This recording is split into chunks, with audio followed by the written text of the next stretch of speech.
welcome to the Room of Requirement. Today I'm doing the last part of my Inner Temple series. It's entitled Abiding When Seeking Ends Inside the Inner Temple. So let's go ahead and dive right in.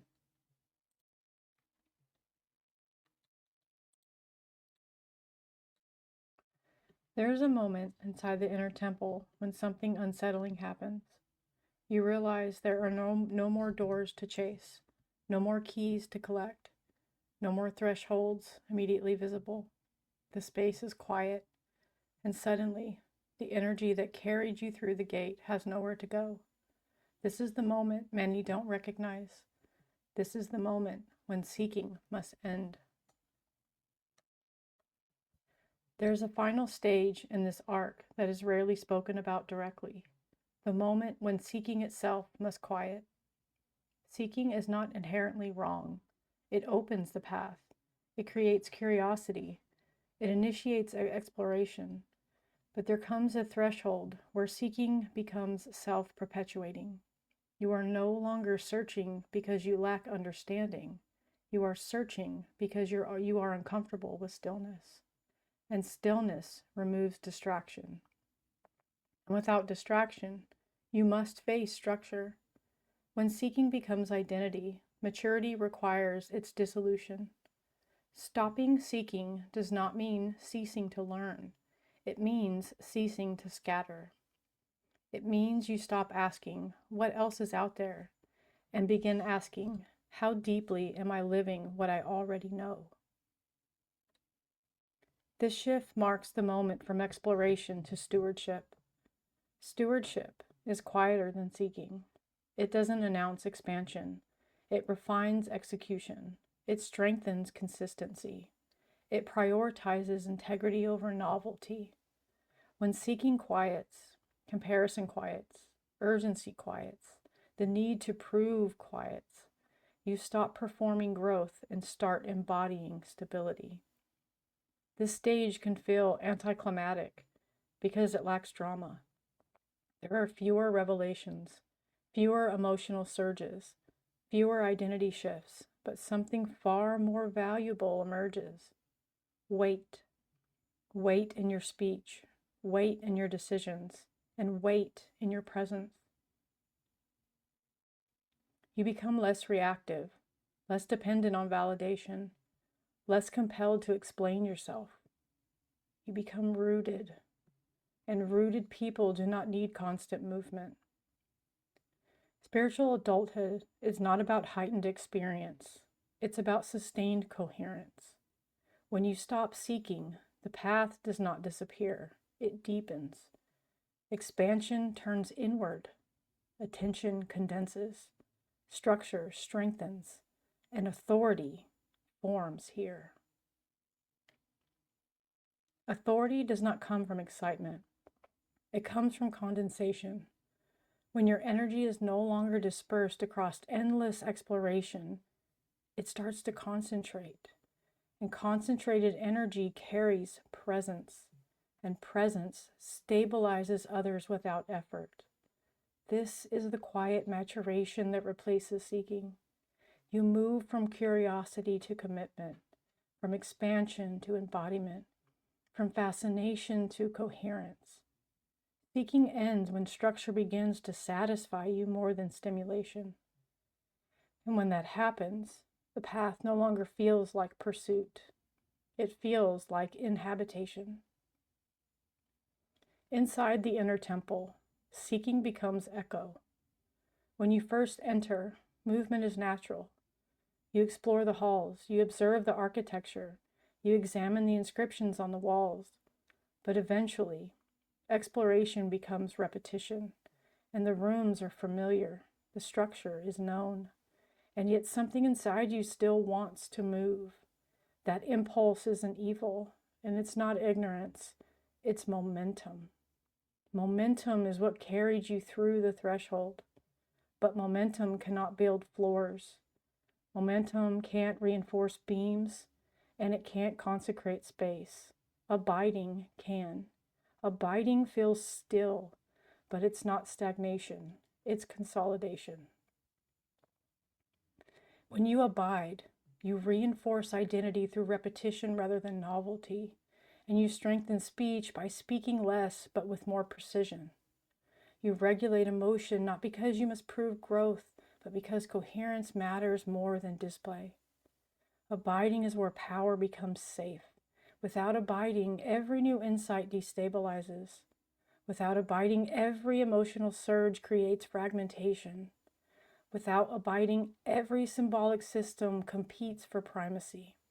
Abiding condenses energy, and condensed energy becomes gravity, and gravity is what makes presence influential. You will notice that when seeking ends, comparison ends with it. You stop measuring yourself against other paths. You stop questioning whether you chose correctly, and you stop imagining that something elsewhere is more profound.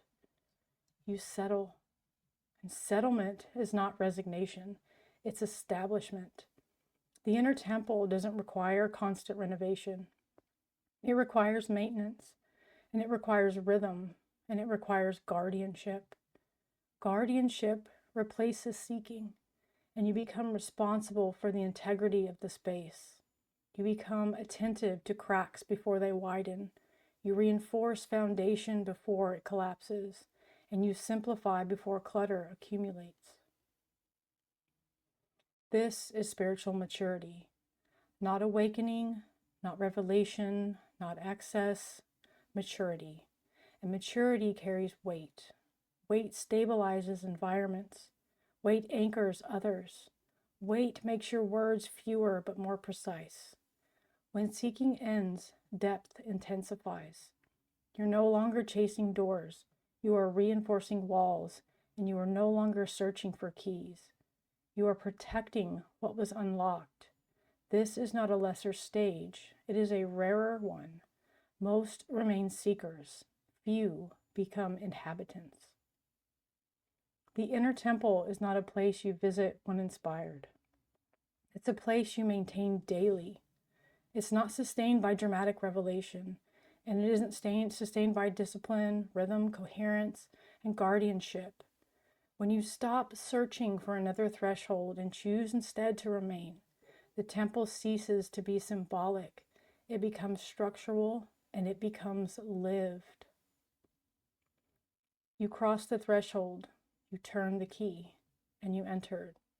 The integration crisis revealed that knowledge alone cannot stabilize you. Foundation taught you that repetition builds weight. Simplification showed you that condensation produces authority. And now, abiding has shown you that seeking must end for maturity to begin. The inner temple is not about attainment. It's about inhabitation. It is not about unlocking. It is about reinforcing. It's not about searching. It's about becoming stable enough that searching is no longer necessary. If something in you feels quieter after this series, that's not loss, it's consolidation. If something in you feels heavier, that's not stagnation, it's gravity forming. If something in you feels less urgent, that's not apathy, it is maturity. You are not outside anymore. You are inside, and the work now is to live here. Once the inner temple is stabilized, another question naturally arises. Not what else is there, but what is this space for? What is built here? What is expressed from here? Because once structure is stable, power can move without destabilization. And this is a different conversation. Not about seeking, not about crossing, not about unlocking, but about expression. And when you are ready, we will speak about that. Okay, you guys, I hope that you really enjoyed the series.